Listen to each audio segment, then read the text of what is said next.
Hello नमस्ते welcome back to my channel after long time मैले यो च्यानलमा चाहिँ भिडियो बनाउँदैछु अनि आज मैले मेरो बच्चाहरूको लागि आफ्नो यो वेट लस गर्नको लागि भनेर पनि मैले लड्डुको रेसिपी लिएर आएको छु र यो लड्डुको रेसिपी हेर्नको लागि चाहिँ फुल भिडियो हेर्नु होला।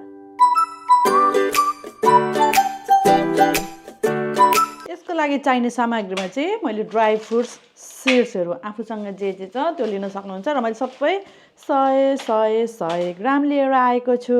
आज मैले ड्राई फ्रुट्स लड्डुको लागि काजु, बदाम, वाटरमेलन सिड्स, मखना, पम्पकिन सिड्स, त्यस्तै मैले नरिवलको भुरा लिएको छु। यदि हजुरसँग छैन भने यस्तो नरिवलहरूलाई चाहिँ कोरेर पनि युज गर्न सक्नुहुनेछ। अब मैले डेट्स लिएको छु, यसको दाना निकाल्ने।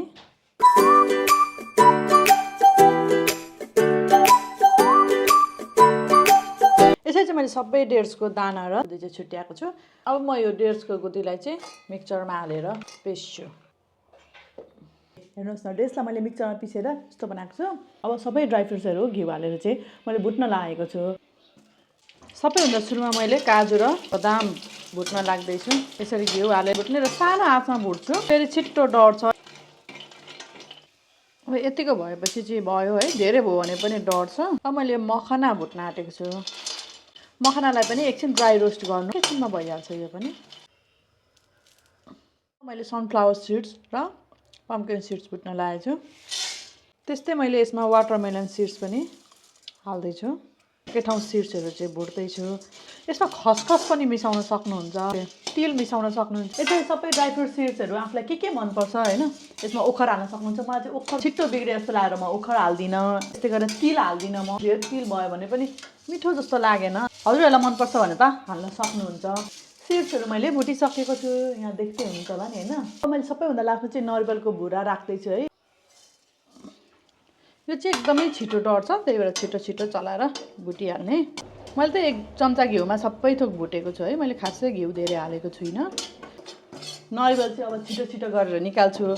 सिड्स र नरिवल चाहिँ यत्तिकै राखेको छु। बच्चाहरूले खाँदैनन् भने चाहिँ सबै मिक्सचरमा पिस्दा पनि हुन्छ। मिक्सचरमा पिस्दैछु, मसिनो बनाएको छु। हजुरहरूलाई मसिनो बनाउन मन लाग्छ भने यसरी मसिनो बनाउने होइन, बनाउन मन लाग्दैन भने चाहिँ चपिङ गरेर पनि हजुरहरूले ड्राई फ्रुट्सहरू युज गर्न सक्नुहुन्छ। अब अहिलेको भाँडा जुन छ नि त्यसैमा मैले चाहिँ घिउ हालेँ, डेट्स बनाउन लागेको छु। यो पिसेको डेट्स चाहिँ यसरी हालेर म एकछिन पकाउँछु। अब म यसमा तातो पानी अलिकति हाल्छु है। म चाहिँ यहाँ यसरी डेट्स सिरप बनाउँदैछु होइन। अब तपाईँहरूलाई चक्लेट हाल्न मन लाग्छ लाग्दैन त्यो चाहिँ आफ्नो चोइस हो। चक्लेट पनि मनपर्छ भने चाहिँ चक्लेटलाई पगाल्नुहोस् अनि यसमा हालिदिनुहोस्। यस्तो चोको चिप्सहरू हुन्छ नि, चोको चिप्सहरू डेट सिरपमा हालिदिनुहोस् अनि चक्लेट फ्लेभरहरू आउँछ अनि बच्चाहरूलाई मन पनि पर्छ। अब हजुरलाई बच्चालाई बनाउन आँट्नु भएको छ भने चोको चिप्सहरू हाल्नुहोस्। ठुलो मान्छेलाई छ भने त यो चक्लेटहरू नहाल्दा पनि हुन्छ है। म यसैमा चक्लेट हालिदिन्छु। यहाँ हाल्नु न, मैले यसरी चक्लेट चिप्स हालिदिएको छु। अब यहीँ पग्लिहाल्छ, मैले पगालिनँ। अब होइन हजुरलाई पगाल्नै मन लाग्छ भने पगाल्दा पनि हुन्छ। अलिअलि डार्क भयो, यतिको भएपछि यसैमा मैले चाहिँ पकाएको डेट्स र चक्लेट चाहिँ मिसाइदिएको छु।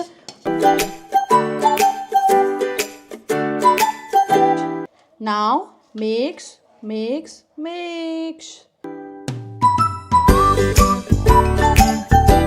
अब हेर्नुहोस् न, यसरी मिक्सचर चाहिँ रेडी भइसकेको छ होइन। यसरी मजाले मोलेपछि नि आफै बेन्डिङ हुन थाल्छ क्या। लड्डुको सेप्समा दिने, सानो ठुलो त्यही अनुसारको लड्डु सेप्स दिनुहोस् है। हात फोहोर देखेर कस्तो फोहोर बनाउनु भएको भनेर चाहिँ नबनाउनु ल, किनभने मलाई हातले नै बनाउन मजा लाग्छ। पन्जा लगाएर चाहिँ अप्ठ्यारो लाग्छ, त्यही भएर।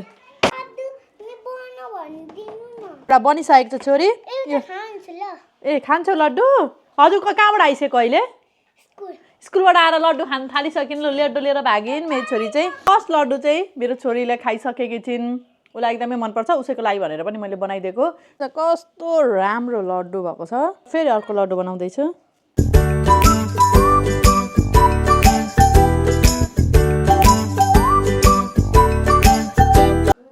मैले आज ड्राई फ्रुट्सको लड्डु चाहिँ बनाइसकेको छु नानीहरूको लागि भनेर। यति भयो जम्मा। हजुरहरूलाई पनि यो रेसिपी मन पर्यो भने ट्राई गर्नु होला। यो चाहिँ एकदमै राम्रो हेल्थ बेनिफिट्सहरू छ यसमा। आफ्नो घरमा चाहिँ ट्राई गर्नुहोस् र सबैलाई यो रेसिपी सेयर गर्नुहोस्। कसैलाई यो भिडियो मन परेमा लाइक गर्नुहोस्, सेयर गर्नुहोस्, हाम्रो च्यानललाई पनि सब्स्क्राइब गर्नुहोस्। त्यति दिनसम्म बाई।